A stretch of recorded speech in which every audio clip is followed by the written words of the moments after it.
guys, this is Travis with Beyond Bipolar blog. Today we're going to cover a specific topic when it comes to mental illness. Today's topic is going to be about anxiety. Now, I've been diagnosed with anxiety NOS for a very long time now, probably when I first was diagnosed with bipolar disorder. So primarily, when it comes to anxiety NOS, it's just not otherwise specified, so they can't really give a clear idea on what the anxiety is caused from, but for a large portion, a lot of that was due to social anxiety.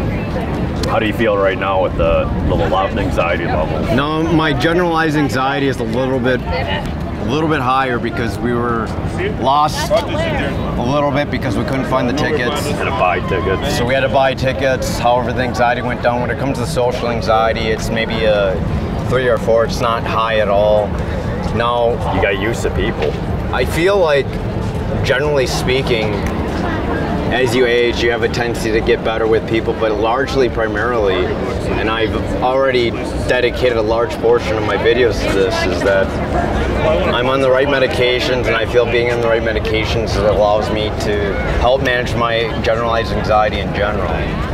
Now, I feel the Latuda, the antipsychotic I'm on, it definitely levels you out, and mostly, I feel like that has actually contributed to the fact that I have reduced anxiety. Now, for most people, maybe medications aren't your route, but for me, I personally feel that I don't want to force myself to be in a situation I'm totally not comfortable with. And right now, I feel pretty comfortable, so coming from my point of view, I feel like medications have really worked for me. There weren't any other situations that actually where you just got used to people though? Like, no, to be honest, pre-medication, like in 2012, I remember an instance when I was at the Minnesota's Gopher game, and I was just so stressed out, and this could have been due to being on the wrong medication with the akathisia and the general disinteresting feeling, or the negative feeling I was experiencing. I remember crawling on the floor because of the bleachers, and I felt pretty anxious, and it was really disabling to the point where I felt like I was dying.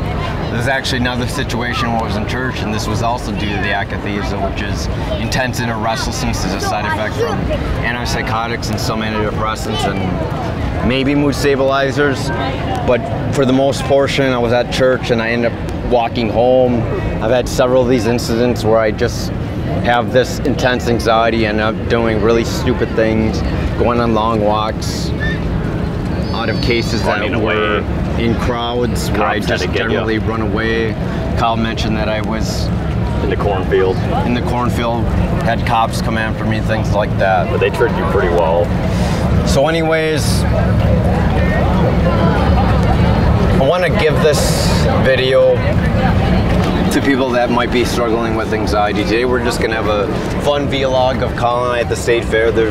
As you can see, there's quite a few people walking past me, and generally feeling I'm doing pretty well. And for the most part, you have to realize people are less judgmental, and you're probably more judgmental about yourself than what other people think of you. Now, generally speaking, I am in a minority, and there is Asian hate and things going on, but I feel pretty safe, and most people just want to keep things peaceful, and generally I think that's what I want too. So I mean, some news about this is, I'll talk a little bit about my story a little later. We'll just find a different scene, how anxiety affected me, but there's some groups that want weapons here, but generally most people just want to have fun, just look around, eat, and then just enjoy the event. It's pretty chill.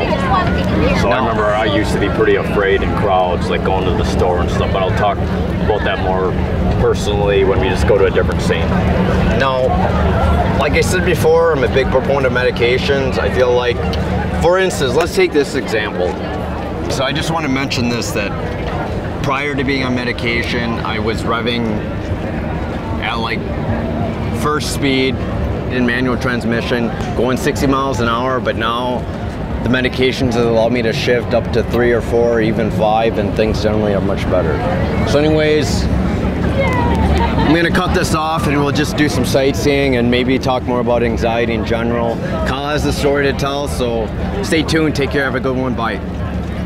Hey guys, This is Kyle, and I wanted to tell about my story. So we're in front of the amusement park rides at the state fair, and the reason why I want to be in front of this is because we're talking about fear. This whole segment today is about fear and overcoming it, social anxiety, generalized anxiety, and then there's this type of anxiety where you don't want to go out, that's agoraphobia. So I guess I want to tell my story. Like I said, right now I'm pretty normal. I'm okay on camera right now. I'm okay in front of people right now, but it took me at least probably like a good up till maybe 25 years of my life till I actually could be comfortable in front of people and just randomly talk to people and approach them. Yeah, I do have some anxiety, but like I said, it used to be really painfully bad because in high school, that's when it got really, really bad, where I was just nervous, anxious. Every time when I'd walk into the school building, I would get really anxious. I would put my head down like at church, and like I said, I used to kind of imagine people that they were talking about me. So, and I was paranoid, whether it was like some guilt complex, some sort of issues I had to go over. It's kind of like we were watching this movie called like something about this deaf guy where he loses his hearing, and it's like living metal or something, or losing like metal. But when he got those implants, it kind of sounded like that, where it's like distorted sound. Like if I heard like random like people talking, I would feel like they're talking about me. Like I would actually hear inside my head, for whatever reason, the wire inside my brain would say that Kyle's ugly, he's a monster, he's all those negative things. It's like he's a horrible person. For some reason, I developed these very negative thoughts about me, and that's what made it extremely painful, at least through the 4 years of high school, and also I would say even the first 2 years of college. And for some reason, whatever reason, I just found my grounding. I think when I think about it, it probably was my first relationship where I got a little bit more used to people, but it wasn't that great until my second relationship. But I kind of pretty much had a huge breakdown during my first breakup. It was pretty damn bad. And then I guess I was so angry, so upset, that I feel like, as negative as that stuff was, I felt like I got a lot of that stuff out of my system. A lot of that pressure. And after talking to a therapist, I realized that I was not a bad person. I made mistakes in the past that I really regret, and I hurt people that wasn't really my fault. So I could let go of those kind of feelings and then after I grew up, I just feel like you realize people aren't that as scary. I mean, right now I probably gained more extroversion. I like being around people. I like going to crowds. I like doing stuff, going to these events, because it's fun. I know there's some introverts that prefer to be in their own head, but I think deep down humans need human connection. So it's important to go out, whether you don't feel that great or not. It's really important. So like I said, I used to be really anxious, that to the point that like even teachers, even family members, like even when my family members were on the phones, I would get paranoid, like they're talking about me, and I don't know why. It's just this nagging feeling of fear and purgatoriness or something like that, or persecution. So I mean, when I was working in Wells Fargo, probably 2010, that's when I wasn't getting sleep. That's when I was really stressed and anxious in a relationship, which probably related to a lot of some of my adoption stuff. I just want to say proper sleep. I just want to say proper sleep is actually very beneficial for reducing and managing anxiety.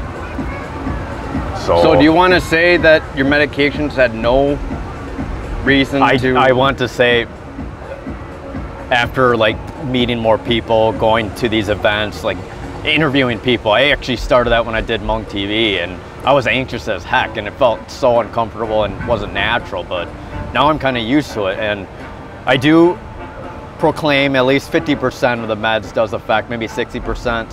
Why do you say that? It's because of the sleep. So I'm on trazodone, that helps me sleep every night. I don't have to get anxious. I don't have to be worried about this cycle. I mean, getting sleep is really important. Can you talk about your friend that actually cause herself to get sick from the not sleep, and it's really important. I'll put the camera on you. Yeah, so I guess I have this friend in California. She literally got herself sick, physically sick, had to get an IV done. And she doesn't have mental health issues, right? She doesn't have any mental health issues. She might have some sadness here and there, but she's a functional adult. Generally speaking, she was overloading herself by not getting enough sleep, and that affected her ability to perform in daily life. It got so bad that if she were to raise her blood pressure, it could cause a blood clot, and that would be very deadly for her. Do you feel like society kind of puts down on sleep and thinks it's a luxury? Don't you think that it should be more important? I think the biggest detriment is mental health, is early work lifestyles and early school, because everyone has to get up early, but Kyle and I have the luxury to not have to get up early. We have the choice to do second shift jobs. We have the choice to not work at the moment. I kind of wish society would be more second shift. That's my problem. But everyone is go, go, go, and that's where stress is caused, is the fact that everyone thinks that they have to get ready and do things ready. Even a friend of ours, she is going through a lot of things. She does have a CAD friend of ours. The daughter has a lifelong illness that's really threatening, and the thing is, she couldn't sleep, and that really affected her and affected her blood pressure and all that. I mean, people see sleep as a luxury, but I gotta guarantee it, it's 80–90% of your mental health. Sometimes you just have to take a step back, and it's unfortunate that people are kind of stuck in that grind, trying to survive and all that, but how can you be mentally well, go for wellness, when you're always go, go, go, and you're not getting sleep? Sleep is like the #1 factor, and I know this is about anxiety, but I truly believe a lot of my anxiety was because of my lack of sleep, a lot of my own internal issues, and I was so stressed out around people that I ended up having psychotic kind of breakdowns where I was paranoid, and I couldn't be around anybody that I thought they were talking crap about me, basically. But I talked about that stuff with my therapist. I'm not a bad person. I made mistakes. I feel bad about it, but I moved on from it, and I realized I'm not the monster that.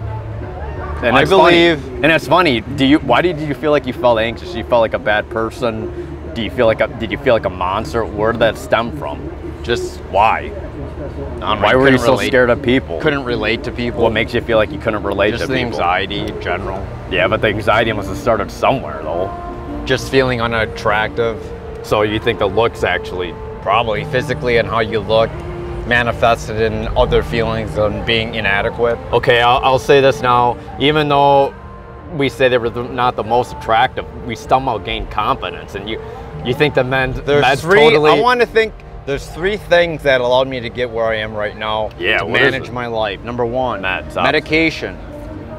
Medication allows you, if you're on the right ones, to get proper sleep. #2, sleep hygiene. You have to get at least 8. I get sometimes 10, 11, 12 hours of sleep. It's not necessary but for me, when I'm on antipsychotic, it does make me pretty drowsy. And #3 is taking care of your physical well-being, your mental well-being. That includes exercise, diet. People might say caffeine's bad for you, but for me, I feel like it wakes me up when I do get up, and for some people it could be really, really deadly. Alrighty, so do you have advice for people that are just like socially anxious, they were young like us? What would you tell your younger self? I mean, was there anything that we could have done? Maybe talk to our parents, be a little bit more open. I mean, our parents are going through a divorce, so it didn't feel like really safe enough to talk about it, and we really didn't know ourselves. What are some solutions? Jesus Christ, man. If I had to think about what really allowed me to get over the anxiety, like I said before, it was just not care. Do you think it's important to not give a crap about people? Maybe that's really the advice, that it's really important not to. There's a lot of people that don't like us wearing red thongs, but in the end, why the hell should it matter what people think? Yet you still got to matter sometimes and be at the socially acceptable boundaries and the laws, but I think it's a mix and match between environmental factors and medication and just how you perceive yourself. Just think about it, like 20 years ago, we were not like this at all. It's just funny how much we change. I mean, even though you're an introvert, you do like talking and interacting with people now. even with your bipolar now, even though you don't feel that attractive, you don't think it affects you as much, because obviously you can still go out. I think 2008 to 2012 was my worst. Do you think that angry cycle, you got that all out, and now you just realize it's not even worth it? I was going through the wrong medication, number one. Number two, I wasn't getting proper sleep. Number three, I was not around a lot of people. And when did you start going around people? With Nancy or what? I don't remember. Probably 2012. But that's when I went ape shit and things like that. But oh, when you went. Can you describe the story about when you're at UPS and you're hiding in the trailer? Oh, you did? Yeah, so basically I had so much anxiety about hiding in the trailer of where I was loading packages. But and they had one of the guys had to coax me out to be with a group during break time because they thought it was probably really weird.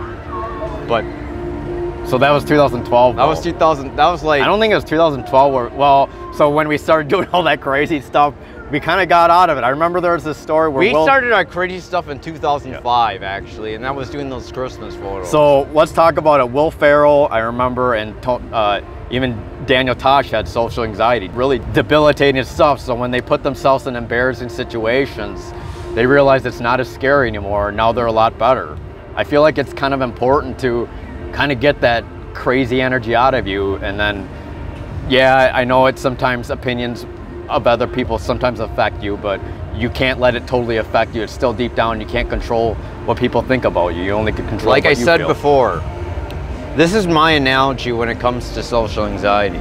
Let's start going in the crowd now. Number one, you're in first gear and you're on 60 miles an hour. Isn't that really bad if you go first gear in a 60-mile speed limit? Yeah, that's horrible. You want to shift up to gear like 2, 3, 4, 5.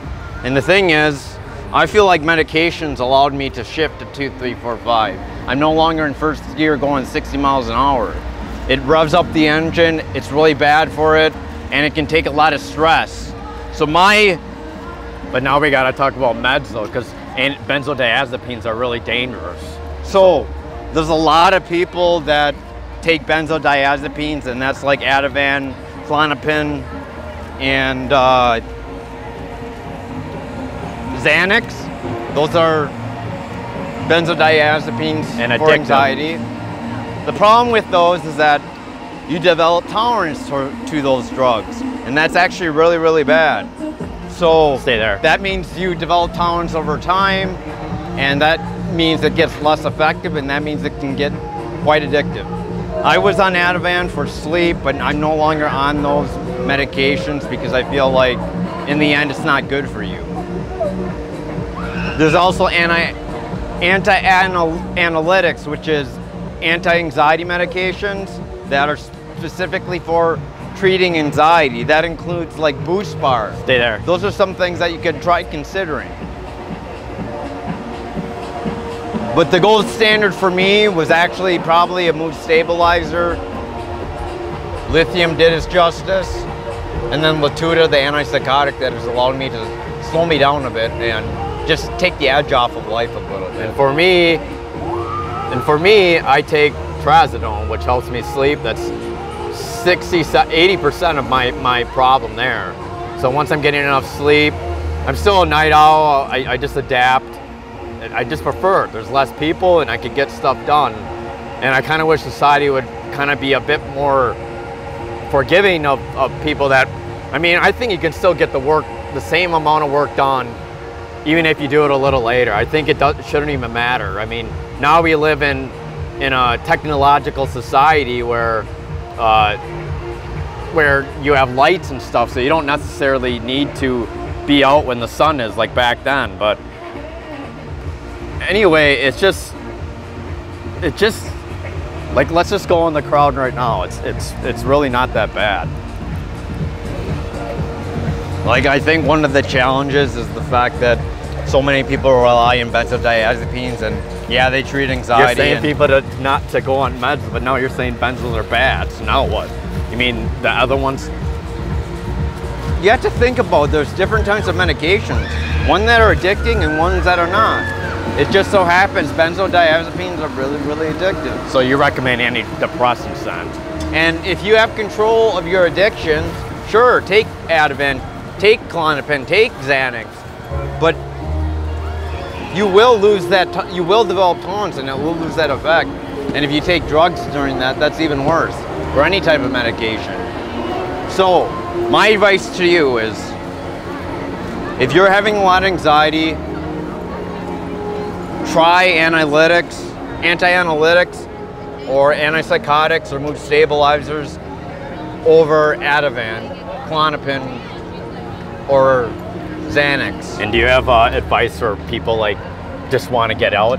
Do you think you just push yourself to get out, or is that dangerous, or just like going out in the crowd? I feel like it just takes time. Do you think you need a person for that? I still feel like short term you can take benzodiazepines, but long term you do not.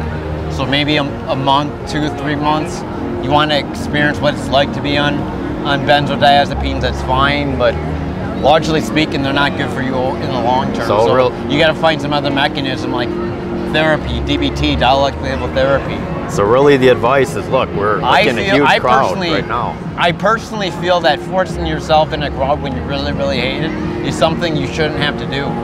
And I'm at a point where I'm in a crowd and I don't feel like I'm forcing myself to not enjoy my time, to not be able to get out. I mean, I used to be really scared of going into the Mall of America. It's really a lot of people, and I was getting like really bad energy. But now I enjoy it now. I mean, look at the crowd we're going through. Let's just keep on walking for a little bit, but we're gonna probably either get some beef on a stick or I just want to mention there's actually another drug that's for anti-anxiety, and it's actually called I mentioned hydroxyzine. Some people take that. I haven't had any good effects on it. I didn't feel like it really worked. I feel like the benzos did work a little bit for me. Don't get me wrong, I've been on benzos just for sleep.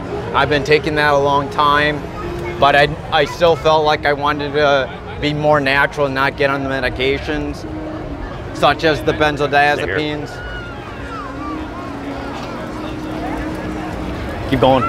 So, with that being spoken, take benzos on the short term. If you need to go long term, try hydroxyzine. That doesn't cause tolerance. You don't develop tolerance. And go out. Second thing, for medication, you can try antidepressants, antipsychotics, or mood stabilizers. You know, I think of some environments, maybe the state fair probably isn't the best.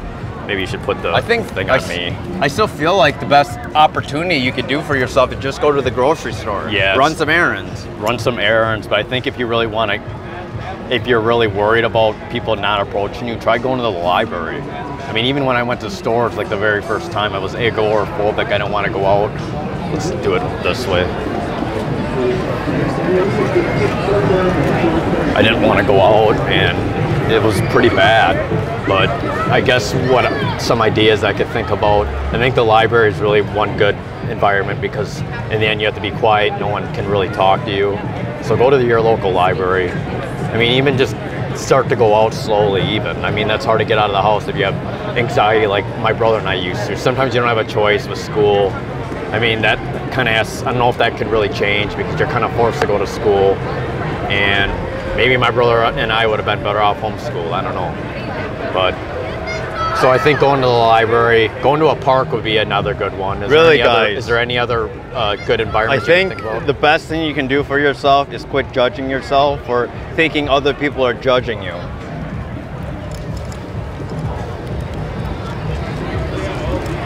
I just want to say that I think for the most part, people generally are not thinking about you. They're thinking about themselves and what they want to do in their life. They're not thinking about making fun of you, judging you, or telling you what you should do with your life. There are some people like that, but in the end, I just want to say that generally people are kept to themselves and you don't have to worry what most people think.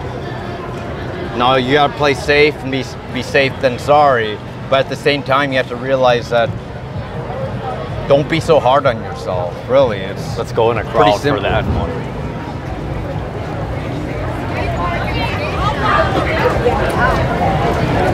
See this big crowd that we're in? We're fine. And we used to have huge anxiety, you guys. We're gonna go get some French fries pretty quick here, but look, it's really not that bad. No one's even thinking about you. No one's even talking about you. No one's really anything. I mean, what's your general energy right now, Travis? Calm? Just like any other day. In fact, And this I feel used to like, be- and this I used still to be feel hard like on you. it's probably more stimulating than sitting at home being and- isolated. You changed. Now it's more enjoyable, isn't it? And it's really hard to tell you guys, hey, get over it. But generally speaking, You gotta take that first step. You're gonna Don't think be about it. judging yourself more than what people are I judging agree. you. So I mean, really, look at this crowd, guys. get Look over at it, that. guys. And that's really hard to say, but Look at that there's crowd. absolutely no reason to Look think at- that you need to judge yourself. Look at the crowd behind you, man. Look how huge it is. All right, we So can number probably cut one. it off pretty quick here. Number 1, meds. Wait, Number hold 2, sleep. Number 3, physical and mental exercise, thought processes. And number 4, Go out a little perspective. bit. each time. Just realize that you judge yourself more than what other people think about you. So try to work on being more non-judgmental of yourself, and hopefully you'll see things through. I'm at a point where I literally just go in public and not really care what people think of me. I've been known to be really extroverted when it comes to wearing thongs and shit like that. So You don't care about too much what people think about you. You can't control how other people feel, but we do recommend after the med route, after the good sleep hydrating route, just go out. Obviously you don't want to go out in a big crowd like this, but there are other options like a small park, just go on a little do you walk. feel physical exercise? We kind of stemmed that. Do you feel physical exercise helps? It does. anxiety? You need to you go to the gym. That's another good thing too. Most people don't really want to talk to you. It's just really gym is important to great. go out every little bit. Just go out a little bit each time. So, is there any last words? I think this will be the that's episode. So, we're gonna go get some French fries. Oop. So we're gonna go get some French fries. So take care, everybody. Hopefully this kind of helped everybody.